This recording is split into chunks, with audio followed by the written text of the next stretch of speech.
Hey, how's it going guys? What is up, Sora here, back once again for another video. Before I start, I would like to apologize that this took a long time to put out there.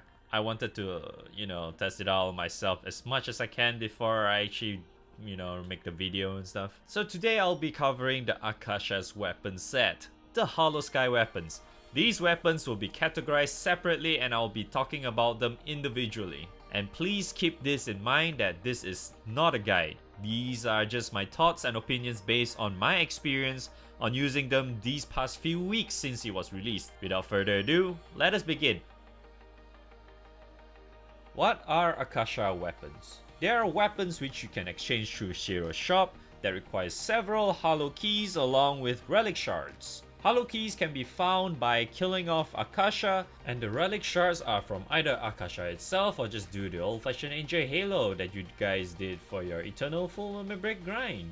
What makes Akasha weapons so special? It's one of their weapon skills which adds in a new mechanic called supplemental damage to your character's weapon specialty. To put it simply, this supplemental damage basically adds flat damage onto your current damage as long as it meets its requirements. The flat damage is essentially 1% of your target's max HP. For example, the Hollowsky axe is added onto axe and melee characters on their third hit. In short, as long as it lands a third hit, in other words triple attacking, it will add extra damage onto it. I will explain more in detail on their weapons later. So now that you are more familiar with what it does, let's dive into the details on each of its weapons.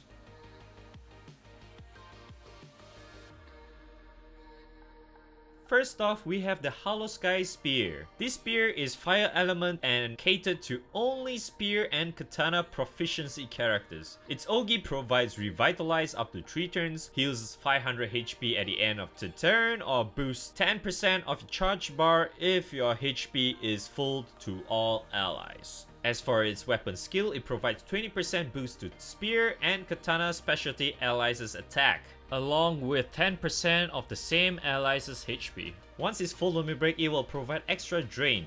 Think of it as lifesteal, where you get 500 HP maximum on hit to all allies. And at level 120, you will get another weapon skill that provides supplemental damage to spear and katana allies when HP is above 80%. The damage cap is at 30,000, 30k, whichever you want to call it. Okay, I have to put this out there. This weapon, along with all the new recently added characters in the game, basically change or revamp fire elements altogether, especially the free-to-play department. Despite the fact that Magna Fire is heavily reliant on having low HP to do more damage with this weapon, along with the certain key characters such as, Anira, you will blow through majority of your problems in Magna grids. Also, by being fire, you can also use this spear as your main hand. That also allows you to get extra sustain with revitalize and drain, on these Ogi bonuses. This spear is good in general to put into your grid if you really want some sort of extra damage coming through to your autos, or when you're using a so-called stamina based lineup, or at least some sort of sustainable lineup which allows you to consistently keep your HP above 80%. For example, water can be used for this with N and Uno. Then I could also say that light may be doable, but it doesn't exactly seem easy to fully utilize, but it does definitely seems possible. So with that said, the bad side of this is basically other lineups which has the same weapon specialty but can't fully utilize this spear, despite the fact that they are mostly stamina based grids. Prime example is the Earth Magna 2 grid. You would think that majority of the crazy characters in Earth do have katana specialty, but you need to remember the fact that Earth Magna is mostly geared towards Ogi teams. This spear isn't exactly good for them at all.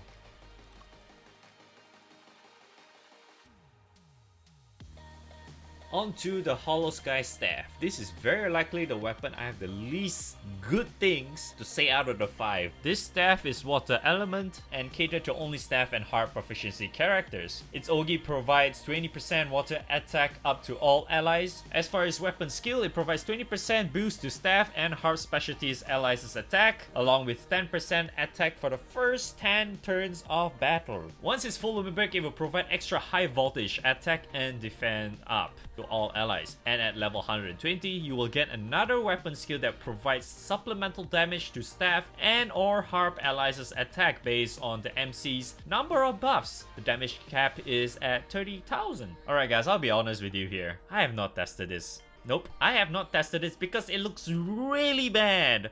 I don't even know where to begin to tell you the strengths of this weapon. Like, it is so heavily based on the amount of buffs applied to your MC. Each of them provides 1%, meaning you need 10 or more buffs in order to get its full potential. Plus, it's only towards staff and harp allies, man.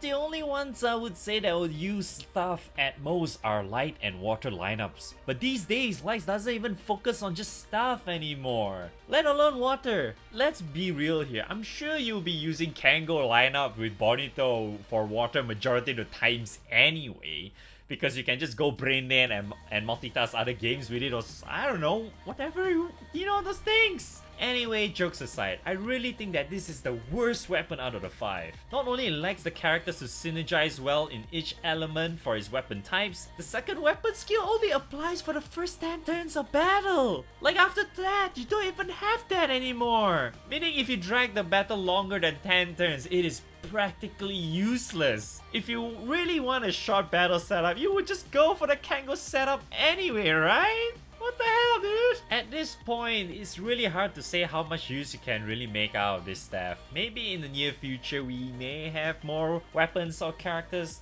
and such to help boost this. For now, I just... You know what? Just ignore this and just let's pray that in the future this have better use. Okay?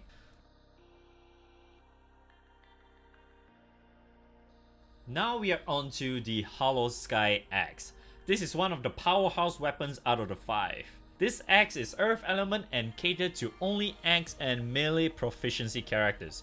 Its Ogi provides damage boosted to all allies. If you want to know how this works, just look out the goddamn wiki, okay? As for its weapon skill, it provides 20% boost to axe and melee specialty allies' attack, along with 10% triple attack rate. Once it's full lumen break, it will provide extra 35% triple attack up to all allies, and at level 120, you will get another weapon skill that provides supplemental damage to axe or melee allies' triple attacks, as long you hit the third hit. So as long you get the triple attack to land, it will work. Okay, this axe is a beast. I would probably say this is easily the strongest out of the 5 due to the fact that it's rather easy to get the requirement achieved, and it has the highest damage cap out of the 5, which is sitting at 100k, while the others are only at 30k. You can easily get this to work in a dark setup or even the likes of fire or even earth, though for both fire and earth can be a little bit tough, seeing how it will only work if you have both of them with primal grids. With that said, it's really simply just having enough multi-attack in your party to have your team consistently triple attack, right? That's the biggest downside, I would say. If your grid or characters doesn't have enough innate of multi-attack or to triple attack, it's really tough to get this axe to work. Dark is definitely the easiest element to get this weapon to work, simply because the fact that they have characters that have crazy innate multi-attack or just have 100% double attack or triple attack, such as Wolf and Renee, Six, Orchid,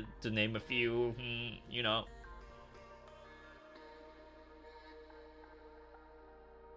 The Hollowsky bow. This is one of the favorites out of the 5, I would say, when it was first released. Majority of the players clearly thought this was the best out of them.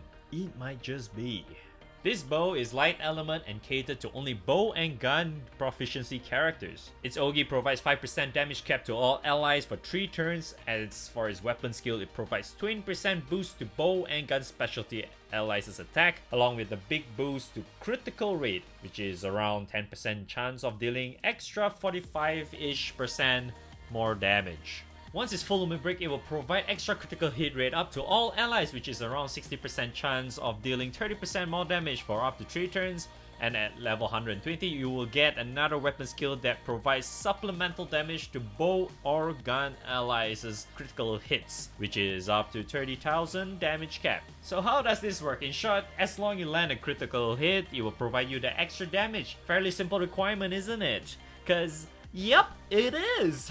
Hence the reason why this bow is really good to have on light elements, simply due to the fact that you can get extra crit rate buff on its Ogi, and your other characters online that can provide. I mean, even if you have no crit in your grid, as long as you make Song to follow me break, she can provide you 100% crit for you. It's really easy to get the extra damage build from this weapon in light. Besides light, I would also say dark is another element you can make this work, especially when you have avatar guns stuff set up in your grid. You could also try to get this work with fire, but I don't really think that's really great, but it's somewhat doable, I would say.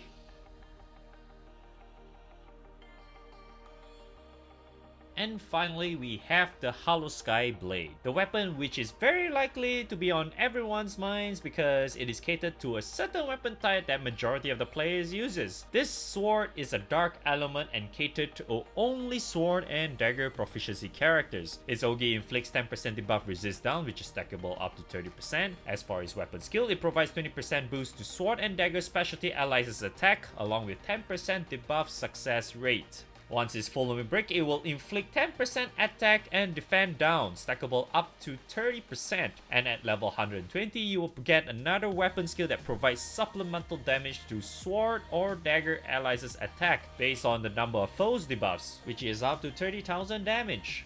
Man, this was another letdown of a weapon. It sounded really nice, but this is basically an opposite of the Hollowsky staff. Instead, you needing to buff your MC, this is true debuffs, which is a little bit better since it's relatively a lot easier to get 10 or more debuffs on certain bosses to get this to work. I would say this is something you can really do in majority of the early to mid game-ish raids, seeing how you may have pubs hopefully hopefully helping you with that department. The real good thing about this is that it's really easy to set this up and get it working. As long as the boss doesn't debuff or, I don't know, like remove all of his debuffs, get a full clear on himself or that kind of stuff, you can get this sword to work in majority of the sword character lineups for this. The reason why I said this was kind of like a letdown is just because that this weapon looks like it's just something for low to mid-level players to use to help boost their damage, and honestly I don't even think it's even nice to have this in your grid. It feels like it'll just make you weaker or make you slightly inconsistent in capping your damage or something. I did test this out myself, but I really prefer not having this weapon in my grid at all. It's a little ironic that I said it in such a way despite the fact that Akasha is only for high level players since it has like around rank 150-ish requirement to join. I mean, don't get me wrong, if you really want to use it and if you can fulfill those requirements, sure, by all means, go ahead. It's just that for my case, it feels relatively weak to go with this. If you're planning to just mash the orange button all day, yeah, it's kind of, you know, I don't know, man. It just doesn't feel like it's nice to use at all.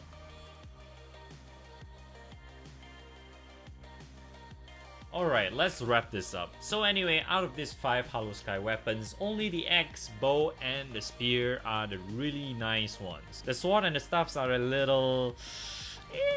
I'm not sure. Both staff and the sword feels very mediocre now, but maybe for the sword it's still definitely a lot better than the staff. Staff is just really on the bottom of the rug right now. So maybe, hopefully in the future we see better use out of them, but for now, if you're really aiming for these weapons, I highly suggest you going for either the bow, axe, or spear. Just go whichever you prefer first. Eventually you just get all of them anyway, seeing the amount of trains you need to join in order to get all of them is relatively easy, or not that really a lot to be honest. Remember, the priority of which weapon you get first is relatively up to you. You're the player. Just pick whichever weapon that will benefit you the most. If you can't exactly grab all of them quickly, that is. For my case, I've gotten only out of 4 out of 5 or so. I just really didn't bother to get the stuff just yet.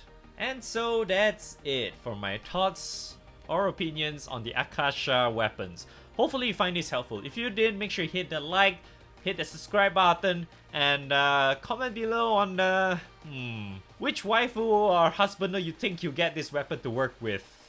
I don't know, man. I honestly don't know. Just comment whatever you want. Comment, just put like just put oppai there or something. I don't know, man.